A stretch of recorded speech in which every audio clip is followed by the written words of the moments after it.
ఓం గంగాడపతయ నమ ఐం సరస్వత్యే నమ శ్రీమాత్రే నమ క్రీం క్రీం మహాకాళికాయ నమ శ్రీరామ జయ రామ జయ జయ రామ రామాయ నమో నమ ఓం నమ శివాయ శివాయ గురువే నమ క్రీం క్రీం మహాకాళికాయ నమ క్లీం కృష్ణాయ గోవిందాయ గోపీచన వల్లభాయ శ్రీకృష్ణ పరబ్రహ్మణే పరంజ్యోతిషే నమ ద్రాం దత్తాత్రేయ నమ జై గురు దత్తాత్రేయ నమ.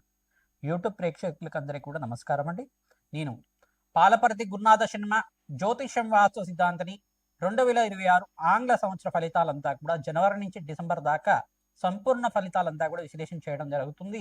ప్రధానంగా గోచారీత్యా గ్రహాల యొక్క స్థితిగతి, కలీక, వాటి ప్రభావం అంతా కూడా ధనయోగాలు ఏ రకంగా ఇవ్వబోతున్నాయి. ప్రధానమైన గ్రహాలు రాహువు మరియు శనీశ్వరుడు, కేతువు, బృహస్పతి అంతా కూడా ఎటువంటి ధనయోగాలు ఇవ్వబోతున్నాయి అనేది విశ్లేషణ చేయడం జరుగుతుంది. ప్రధానమైన గ్రహాల్లో మనకు శుక్ర భగవానుడు కూడా రాజయోగ కారకుడు. ప్రధానంగా మేషాది ద్వాదశ రాశుల వాళ్ళకి ధనయోగాలు ఏ రకంగా రాబోతున్నాయి అనేది విశ్లేషణ చేయడం జరుగుతుంది.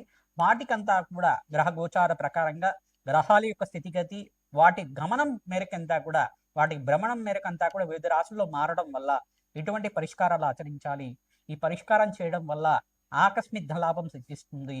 మీరంతా కూడా మేము చెప్పిన పరిష్కారాలంతా కూడా తూచా తప్పకుండా పాటించండి. తద్వారా రాజయోగం సిద్ధిస్తుంది, అష్టైశ్వర్య యోగం కలిసి వస్తుంది. ప్రధానంగా గోచార చక్రం అనేది ఈ యొక్క గ్రహాల యొక్క గమనం మేరకు మాత్రమే చెప్పడం జరుగుతుంది. జన్మ జాతకమే ప్రధానమైన జాతకంగా ఉంటుంది. మీ జాతకాన్ని అంతా కూడా జ్యోతిష్య సిద్ధాంతాలతోటి పరిష్కారం అంతా కూడా ఆచరించడం వల్ల విపరీత రాజయోగము, ఆకస్మిక ధనలాభం సిద్ధించడానికి ఆస్కారం ఉంటుంది. ప్రధానమైన గ్రహాలు అన్నీ కూడా చూసుకుంటే శనీశ్వరుడు, రాహువు, బృహస్పతి, కేతువు మరియు శుక్ర భగవానుడు అంతా కూడా రాజయోగ కారకులు అవుతారు. ఏంటంటే ఈ యొక్క గ్రహ గోచారంలో ఎక్కువ కాలం అంతా కూడా వీళ్ళ ప్రభావం అంతా కూడా ఎక్కువగా ఉంటుంది. ప్రధానంగా గోచార చక్రంలో అంతా కూడా ఎక్కువగా ఈ గ్రహాల యొక్క ప్రభావం అంతా కూడా విశ్లేషణ చేయడం జరుగుతుంది. ప్రధానమైన గ్రహాలంతా కూడా ఎటువంటి ప్రభావం చూపబోతున్నాయి, ఏ రకంగా ధనయోగాలు ఇవ్వబోతున్నాయి అనేది విశ్లేషణ చేయడం జరుగుతుంది. ప్రధానంగా గోచారీత్యా గ్రహస్థితి ఈ రకంగా ఉంది. ప్రధానంగా చూసుకుంటే సూర్య భగవానుడు, అంగారకుడు, బుధుడు, శుక్రుడు అంతా కూడా చూసుకుంటే జనవరి 1వ తారీఖు నుంచి మనకంతా కూడా ధనుసు రాశిలో ప్రవేశం చేసి ధనుసు రాశిలో చతుర్గ్రహ కుటుంబంతో సంభవం జరుగుతుంది. మరి జనవరి 15వ తారీఖు నుంచి చూసుకుంటే సూర్య భగవానుడు అంతా కూడా చూసుకుంటే ఇక్కడ మకర రాశిలో ప్రవేశం చేయడం, మకర సంక్రమణం అంతా కూడా 15వ తారీఖు అంతా కూడా సంభవిస్తుంది. మరియు బృహస్పతి అంతా కూడా చూసుకుంటే మిథున రాశిలో అంతా కూడా ఈ డిసెంబర్ 5వ తారీఖు నుంచి మనకంతా కూడా మిథున రాశిలో సంచారం చేయడం, అంటే తిరోగమనంలో అంతా కూడా సంచారం చేసి ఇక్కడంతా కూడా స్థిరంగా ఉంటారు. మరి జూన్ 14వ తారీఖు తర్వాత మళ్ళీ కర్కాటక రాశి ప్రవేశం చేసి అక్కడ స్థిరంగా ఉండడం జరుగుతుంది. ఈ యొక్క మేషాది ద్వాదశ రాశుల వాళ్ళంతా కూడా గ్రహ గోచారంలో ప్రకారంగా ఏ రకంగా ఉండబోతుంది. ప్రధానంగా రాహు అంతా కూడా ఏప్రిల్ 14వ తారీఖు నుంచి అంతా కూడా ఈ యొక్క కుంభరాశిలో ఉండి వక్రగతిలో సంచారం చేస్తూ ఉంటారు. మరియు కేతువు కూడా సింహరాశిలో ఉండి ఈ యొక్క ఏప్రిల్ 14వ తారీఖు తర్వాత వక్రగతి సంచారం అంతా కూడా జరుగుతుంది.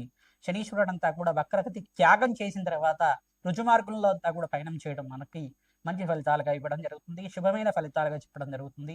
ఇక్కడ మీనరాశిలో శనీశ్వరుడు సంచారం జరుగుతుంది కావున మేషాది ద్వాదశ రాశుల వాళ్ళకి ఎటువంటి అదృష్ట యోగాలు సిద్ధిస్తాయి, ఎటువంటి ఆకస్మిక ధనలాభం కలుగుతుంది, అష్టైశ్వర ప్రాప్తి రకంగా జరుగుతుంది. ఏ వ్యాపారం వాళ్ళకి, ఏ ఉద్యోగం వాళ్ళకంతా కూడా ఎటువంటి పరిష్కారాలు ఆచరిస్తే కనుక ధనయోగాలు సిద్ధిస్తాయి, ఏం పరిష్కారం ఆచరించాలి అంతా కూడా విశ్లేషణ చేయడం జరుగుతుంది. శ్రీమాత్రే నమః. ధనస్సు రాశి జాతకులకి 2026 సంవత్సరం ఆంగ్ల సంవత్సర ఫలితాల్లో భాగంగా క్లుప్తంగా జనవరి నుంచి డిసెంబర్ దాకా విశ్లేషణ చేయడం జరుగుతుంది. అదృష్ట యోగం ఏ రకంగా రాబోతుంది, ధనప్రాప్తి కలగడానికి మీరు ఎటువంటి పరిష్కారాలు ఆచరించాలో తెలుసుకుందాం. ప్రధానంగా చూసుకుంటే ధనుసు రాశి జాతకులు ఇక్కడ బృహస్పతి సంచారం అంతా కూడా జూన్ 14వ తారీఖు తర్వాత మీకంతా కూడా ఉచ్చ స్థానంలో సంచారం చేయడం, అష్టమ స్థానంలో సంచారం చేయడం వల్ల ఆకస్మిక ధనలాభం సిద్ధించడానికి, శుభకరమైన వ్యయం కలగడానికి ఆస్కారం ఉంటుంది.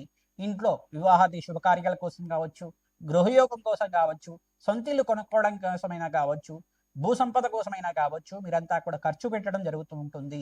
శుభకర వ్యయం అంతా కూడా జరగడానికి ఆస్కారం ఉంటుంది. పిల్లల యొక్క విదేశీయాన యోగం కోసమైనా కానీ మీరంతా కూడా ఖర్చులు పెడుతూ ఉంటారు. తద్వారా మీకంతా కూడా రుణాలు కూడా సేకరించడానికి రుణాలు కూడా లభిస్తూ ఉంటాయి, ధనప్రాప్తి కలుగుతుంది, ఆకస్మిక ధనలాభం, ధన వ్యయం కూడా కలగడానికి ఆస్కారం ఉంటుంది. ఇక్కడ శనీశ్వరుడు యొక్క దశమ దృష్టి అంతా కూడా ధనుసు రాశి మీద పడుతుంది కావున విశేషంగా మీరంతా కూడా శనీశ్వరుడు, రాహువుకి, బృహస్పతికి, శుక్రుడికి, అంగారకుడికి జపహోమాది కార్యక్రమాలు ఆచరించడం వల్ల విశేషమైన పుణ్యప్రాప్తి కలుగుతుంది, అదృష్ట యోగం కలిసి వస్తుంది. జన్మ జాతకంలో ఉండే సకల దారిద్రాలంతా కూడా నివారణ అంతా కూడా కలుగుతుంది. జాతకరీత్యా ఉండే సకల దోషాలంతా కూడా నివారణ కలుగుతుంది, సకల పుణ్యప్రాప్తి కలుగుతుంది, అదృష్ట యోగం సిద్ధించడానికి ఆస్కారం ఉంటుంది. విశేషమైన ద్రవ్యాలతోటి విశేషమైన హోమాలంతా కూడా ఆచరించడం, రాజశ్యామల యజ్ఞాధికరతులు కానీ, శ్రీ సూక్త విధానంగా లక్ష్మీ కుబేర శాంతి హోమాది కార్యక్రమాలు కానీ, ప్రధానంగా ప్రత్యంగరాదేవి హోమాది కార్యక్రమాలు కానీ, బగలాముఖి శాంతి హోమాది కార్యక్రమాలు కానీ ఆచరించడం వల్ల ఇంట్లో వివాహాది శుభకార్యాలు జరుగుతుంటాయి. వ్యాపారంలో మార్పు జరగడానికి ఆస్కారం ఉంటుంది. జూన్ 14 తర్వాత మీకంతా కూడా రాజయోగం సిద్ధిస్తుంది. జనవరి నుంచి ఏప్రిల్ 15వ తారీఖు దాకా స్వల్పంగా మిశ్రమైన ఫలితాలు ఉంటాయి. ఇక్కడ సూర్య భగవానుడు అంగారకుడు యోగకరంగా ఉన్నప్పుడు లాభాలు గణించడానికి ఆస్కారం ఉంటుంది. మే 15వ తారీఖు నుంచి ఆగస్టు 25వ తారీఖు దాకా మీకంతా కూడా లాభాలు గణించడానికి ఆస్కారం ఉంటుంది.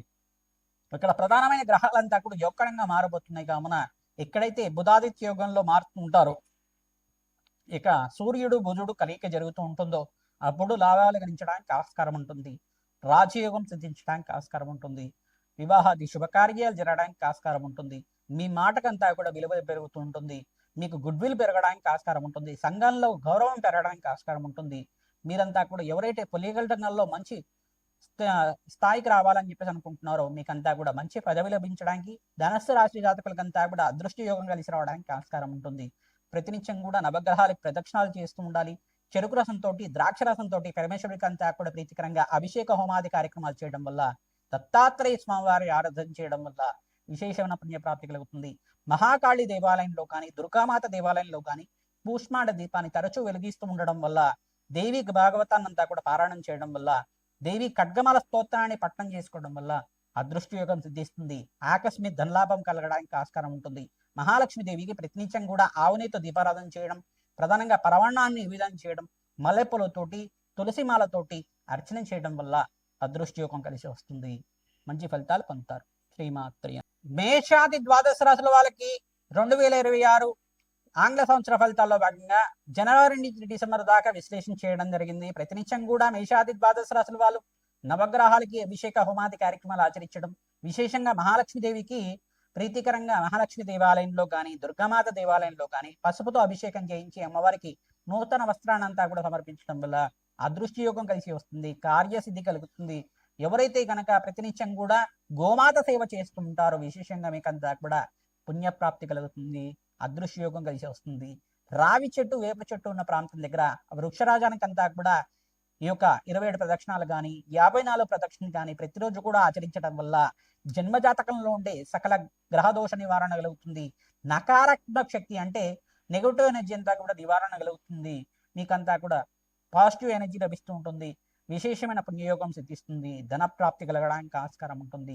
గోమాత సేవ విశేషంగా చేస్తూ ఉండాలి. ఎవరైతే గోమాత సేవ అంతా కూడా విశేషంగా చేస్తూ ఉంటారో అదృష్ట యోగం కలిసి వస్తుంది. ఈ గోచార చక్రం అనేది గ్రహాల యొక్క గమనం మార్గం మాత్రమే చెప్తూ ఉంటాం. జన్మ జాతకమే ప్రధానమైన జాతకంగా ఉంటుంది. ప్రతినిత్యం కూడా అమ్మవారి సేవ చేయండి, అమ్మవారి యొక్క ఆరాధన చేయండి, తద్వారా లాభాలు గణించడానికి ఆస్కారం ఉంటుంది. జన్మ జాతకంలో ఉండే సకల గ్రహదోష నివారణ కోసం అని చెప్పేసి జ్యోతిష సిద్ధాంతాలతోటి మీరంతా కూడా ఈ యొక్క జాతకాన్ని విశ్లేషణ చేసుకుని మీరంతా కూడా పరిష్కారం ఆచరించుకోవడం వల్ల, మీరు మాకు కాల్ చేసి అపాయింట్మెంట్ తీసుకొని జాతకం అంతా కూడా విశ్లేషణ చేయించుకోవడం వల్ల మీకు యజ్ఞ హోమాది కార్యక్రమాలు సంపూర్ణమైన జాతకం అంతా కూడా విశ్లేషణ చేసుకుని జీవితం కావాల్సిన ఎటువంటి పరిష్కారం అంతా కూడా ఆచరించడం వల్ల రాజయోగం సిద్ధిస్తుంది. 2026లో ప్రథమార్థంలో స్వల్పంగా మిశ్రమైన ఫలితాలు ఉన్నప్పటికీ మేషాది ద్వాదశ రాశుల వాళ్ళకి ఇక్కడ ద్వితీయార్థంలో అంటే మే 15వ తారీఖు నుంచి నవంబర్ 25వ తారీఖు దాకా మీకంతా కూడా రాజయోగం సిద్ధించడానికి ధనప్రాప్తి కలగడానికి ఆస్కారం ఉంటుంది. మీకు జన్మజాతకంలో ఉండే సకల గ్రహదోష నివారణ చేసుకొని గోచారిత్య గ్రహాలు యోగకరంగా ఉన్నప్పుడు రాజయోగం సిద్ధిస్తుంది, ధనప్రాప్తి కలుగుతుంది. విశేషంగా బీదవాళ్ళకి అంతా కూడా అన్నదానం చేయండి, వస్త్రదానం చేయండి, తద్వారా రాజ్యప్రాప్తి కలుగుతుంది, ధనయోగం సిద్ధిస్తుంది, అదృష్ట యోగం కలిసి వస్తుంది. మీకు ధనప్రాప్తి కలగాలంటే ప్రతినిత్యం కూడా లక్ష్మీ కుబేర శాంతి హోమాది కార్యక్రమాలు ఆచరించాలి. వ్యాపారస్థంలో కానీ, మీ గృహంలో కానీ, దేవాలయ ప్రాణంలో కానీ జప హోమాది కార్యక్రమాలు ఆచరిస్తూ ఉండడం వల్ల విశేషమైన పుణ్యప్రాప్తి కలుగుతుంది, అదృష్ట యోగం సిద్ధిస్తుంది. అప్పుల బాధల నుంచి బయటపడడానికి ఆస్కారం ఉంటుంది, అదృష్ట యోగం కలిసి వస్తుంది. వివాహాది శుభకార్యాలు జరగడానికి ఆస్కారం ఉంటుంది, మంచి శుభమైన ఫలితాలు పొందడానికి ఆస్కారం ఉంటుంది, అదృష్ట యోగం కలిసి వస్తుంది. శ్రీమాత్రే నమః.